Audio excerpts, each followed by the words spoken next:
ചെറുവത്തൂരിൽ മണ്ണിടിഞ്ഞു വീണ് തൊഴിലാളി മരണപ്പെട്ടു. ഇപ്പോഴത്തെ കുട്ടികളുടെ IQ ലെവൽ വളരെ ഹൈ ആണ്.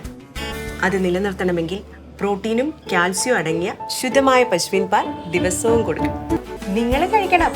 ജനതയുടെ പാലും നെയ്യും ഭക്ഷണത്തിന്റെ ഭാഗമാക്കണം. ചെറുവത്തൂർ മട്ടലായിൽ ദേശീയപാത വികസന പ്രവർത്തനത്തിനിടെ മണ്ണിടിഞ്ഞു വീണ് ഒരാൾ മരിച്ചു.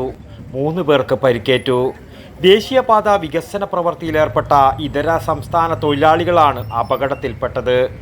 ഇന്ന് രാവിലെ 11 മണിക്ക് ദേശീയപാതയുടെ പ്രവർത്തനത്തിൻ്റെ ഭാഗമായി മട്ടലായി കുന്നിൽ മണ്ണ് നീക്കം ചെയ്യുന്നതിനിടയിൽ കുന്നിടിഞ്ഞാണ് കൊൽക്കത്ത വെസ്റ്റ് ബംഗാൾ സ്വദേശിയായ 18-കാരൻ മുംതാജ് മീർ മരണപ്പെട്ടത്.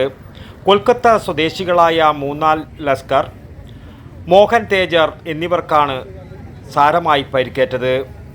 പരിക്കേറ്റവരെ ചെറുവത്തൂർ സ്വകാര്യ ആശുപത്രിയിൽ പ്രവേശിപ്പിച്ചു. മരണപ്പെട്ട വ്യക്തിയുടെ ഭൗതിക ശരീരം പരിയേരം ഗവൺമെൻറ് മെഡിക്കൽ കോളേജിലേക്ക് മാറ്റി. News bureau, Cheruvathur.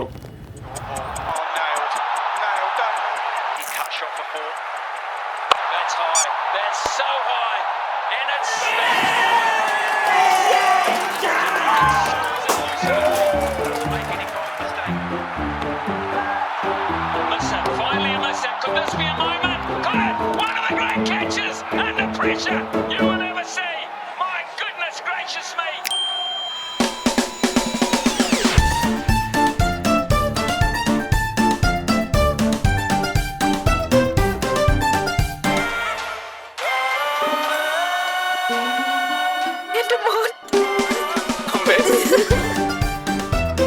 മധുരിക്കും ഓർമ്മകളാൽ മനസ്സ് കുളിരട്ടെ.